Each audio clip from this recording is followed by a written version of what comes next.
Welcome back to Turning Hard Times to Good Times. I'm your host, Jay Taylor, and I'm really pleased to have Dr. Quinton Hennigh with me once again. Today, he will give us an update on this year's exploration program for Eskay Mining. It's a very large-scale project, I should say, and very exciting news coming on the heels of last year's results. They are onto a precious metals-rich VMS project. Again, I'm very excited about it as a shareholder, and it's a company I cover in my newsletter as well. Eskay Mining trades in Canada under the symbol ESK. You buy it in the U.S., as I have, under ESKYF. My latest reading that I have is 162.2 million shares at $2.45 Canadian earlier today when I checked it, giving a market cap just a whisker under 400 million in Canadian money. Thanks for joining me again, Quinton. Always a pleasure, Jay. Always great to have you with us with your success stories that you are building quite a portfolio of, I must say. And this is a company that you are an advisor, a technical advisor to. Last year was the maiden drill program for Eskay Mining on its massive 100% owned, I think it's something like 52,000 hectares. It's a very large holding for sure. And it's really, you came up with some very exciting results last year on this VMS project. Talk to us a little bit, for the sake of those that may not be familiar with the story. What did you discover last year, and how does that set things up for this year? Yeah, look, last year was, in spite of COVID, was very exciting. We generated some phenomenal drill results late in the year. Or I should say we drilled the holes late in the year. We got the assays back. I think the first batch came back in December, and the second batch was earlier this year. But 18 of 20 holes hit significant gold mineralization. We'll call it, likely, potentially economic mineralization. And they're very, very close to, say, the numbers that would be put out by Skeena, for example, which is drilling similar system next door. All right, now, the two targets that we drilled last year, TB and Jeff, are a fair ways from Skeena. They're about 13 kilometers to the southeast, and they are within our 526 square kilometer, 100% controlled land package. To put it in context, what are these? Well, they're basically precious metal-rich VMS deposits. Okay, these are massive sulfide deposits, black smoker-type deposits that formed on the seafloor many eons ago, and have been abducted, basically pushed up onto the craton, onto the continent. And now we can explore these things. What was on the seafloor is now sitting high in the mountain in British Columbia.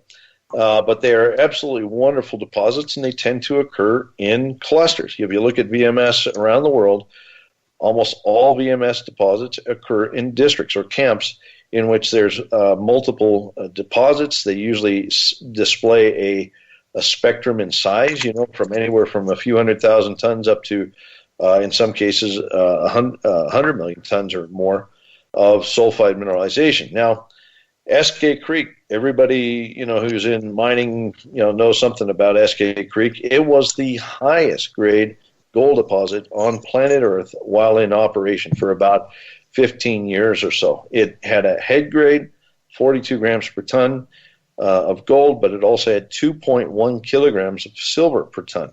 All right, and Eskay Creek kind of sits by itself. Everybody scratched their head and wondered, well, where on earth could the rest of, is there anything else out there? Is it just truly a one-off? Well, I think the discoveries that we're making on Eskay Mining's ground is now showing that this thing is likely going to deliver multiple high grade intercepts. So we're ecstatic. The Jeff results that we announced in February, we had a long interval. I think it was 30 odd meters of over 10 gram per ton gold equivalent in that one hole. And what are we doing? We're going right back in and drilling in that TB-Jeff area right now. Like the first target we have is to really be aggressive at extending out those systems. Mm-hmm. And so can you talk about this year's drill program? How much drilling are you going to do? What's the cost? When I guess you're getting started now. You're setting up your drill program now. If the drills haven't started to turn, they will shortly. Talk to us about the objectives of this year's program and what you hope to achieve there. Certainly. Look, we're going to drill minimum 30,000 meters. We got 4 diamond core rigs. 2 of those rigs are going to be dedicated to each of the TV and Jeff targets. The other 2 rigs will do systematic testing of numerous other targets. Okay, so we have, it's not just about stepping out, really. It's about making additional discovery. We did put out a news release yesterday that announced the start of drilling, so the program is underway. Full team is on site. We have been doing a geophysical survey as well. It's called SkyTEM, Sky TEM. It's basically an electromagnetic survey that looks at property of rock in the ground, and in particular, it's looking for areas of conductive versus resistive rock. What we can see with that survey is the stratigraphy, and we know that there's certain host stratigraphy, layers of rock. We'll call it that host is VMS mineralization. So we aim to use the SkyTEM data to give us a good handle on additional targets that we can drill this season. We have just an all-out program this year, a very robust drill program, 30,000 meter minimum. And I think by the end of this season, we'll see TV and Jeff probably grow dramatically in size, perhaps even connect. But then we'll also likely have additional discoveries. How close are the TV and Jeff discoveries? They're a little over 2 kilometers apart. Mm-hmm. If they were to say connect, given their size, each respective size, I would say there's at least 3 kilometers of mineralized area in that. But it gets better. Like if you look at the SkyTEM to the north and to the south from TV Jeff, the system clearly continues. Like there's going to be likely be sulfide discovery, along at least a 7-kilometer corridor that we've done survey. Now, the new survey is going to extend that area further. Okay, so we're taking the survey clear back up to the Eskay Mine area, and then we're taking it to the south as well, down into the area where we produced some just phenomenal stream sediment anomalies late last year. So we're going to see, we'll basically be able to see the whole enchilada here soon. Yeah, and I'm looking at the company's presentation, and Eskay Creek, I think you said about 13 kilometers, if I remember what you said a moment ago, from the Jeff and the TV. But then there's the Sib and Lulu, and just looking at your presentation, there's some historic drill results there, I think, in that area. 14.4 grams of gold, 1,060 grams of silver over 14.3 meters, 10.8 grams of gold and 766 grams of silver, 24.8 meters, 2.13 grams of gold, 4 grams of silver over 25 meters. So, I mean, that's, I think, up in the Sib and Lulu areas, which is between the Jeff and TV and just south of, I suppose, that maybe, 6-7 kilometers south of Eskay Creek?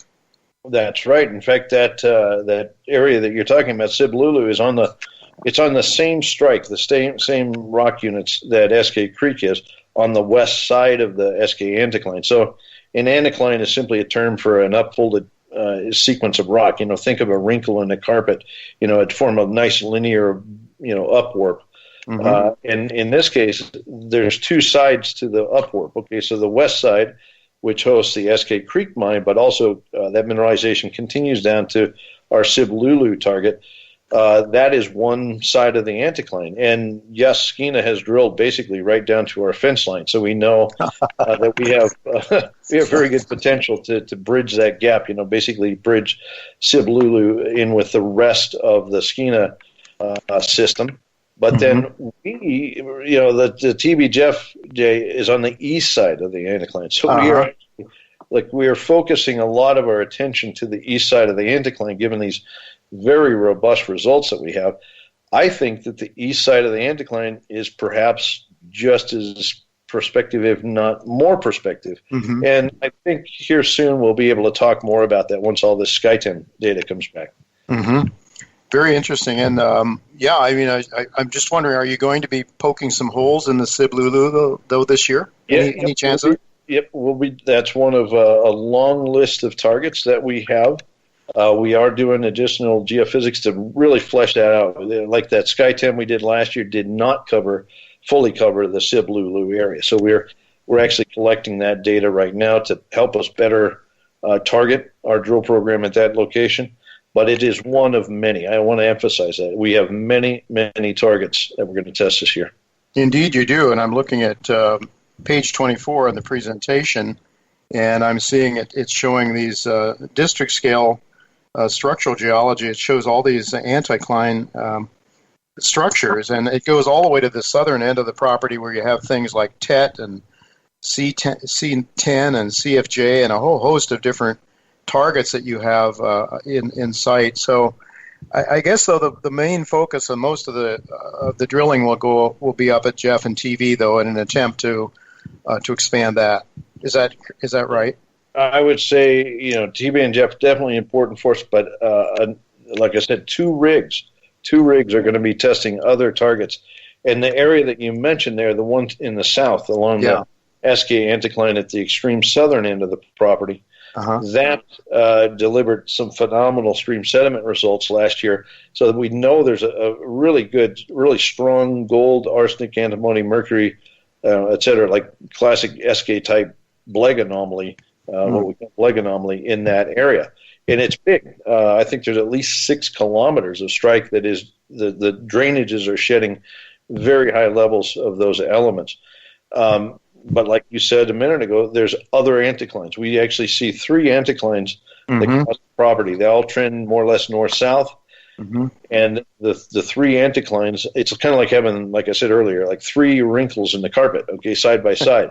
So we have basically 3 corridors, and on each wrinkle, we've got an east and a west limb to explore. So one of the really intriguing areas that popped out last year in our stream sediment sampling was on the eastern anticline.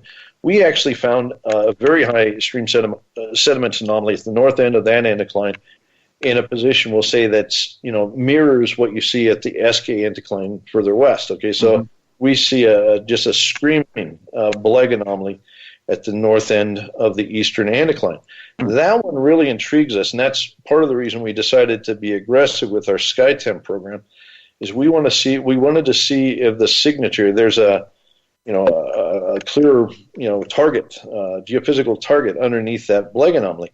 And I think that's going to be very exciting once we get our SkyTem out in the market. I think once we've collected it and processed the whole thing and be able to tell this story, I think people will very quickly see that this bigger picture is very concrete, I'll say, and will likely deliver multiple discoveries. I got to be somewhat cautious, but look, it's a matter of drilling. We have to drill these things, but I think we'll see a lot of really good targets, in short, that we're going to hit hard this year. And again, by the end of this year, we should have multiple discoveries across the board. Forward-looking statement for sure, but nonetheless based on some early geological observations by yourself and your team there at the company. How many rigs then will be used? Will you have employed there this year? Yeah. You said 4 rigs, 4 drills operating, and we can drill. Well, we've started drilling about 3 or 4 days ago. We will drill up through mid to late October. About 4 months, basically. And again, if the drills perform, like we hope, then we should get at least 7,500 meters per drill. But we might be able to get more. Like I could see potentially drilling 35 to 40,000 meters with a bit of luck, especially with weather. We need good luck with weather. Yeah. How long can you go there generally? What do you expect normally? Yeah, look, last year I think the last day of drilling was around October 16th or something. It really depends on sometimes it can start early, sometimes late. It's been a very warm year up there this year. It seems like all of the West Coast has been just absolutely bizarrely warm. Yeah. Even at Eskay, I think it was warmer there yesterday than it was here in Denver. So. Oh, well, that's in a way that's good news. Global warming notwithstanding. But just how much money is the company well funded to finance this year's drill program? Yes, it is. We raised money. We were aggressive late last year, and I wanted to see that happen because I wanted this drill program to happen. I didn't want to be last in the queue. I wanted to be first. So we raised about 13 or so million last November, and added to the treasury we had, brought us to 15. We still have, through some warrant exercises recently, I think we still have about 15 million in the bank. So we're well funded. All right. Well, and turnaround time then, once you get the drilling, that's one of the issues with just a few seconds left, and maybe a quick comment on that. Yeah, look, we don't know what to expect from labs this year. Obviously, there's a lot of companies with a lot of money, but I hope over the past 6 or 7 months that the labs has really, started to ramp up, and in anticipation of this season's exploration. I don't know what to expect quite yet, but we're going to do our best to make sure that we get reasonably fast turnaround. All right, very good. We'll have to leave it go at that. Thank you so much, Quinton, for being with us again, explaining this very exciting program. We'll talk to you again soon about this one and some others that I know you are working on. So thanks again for being with us.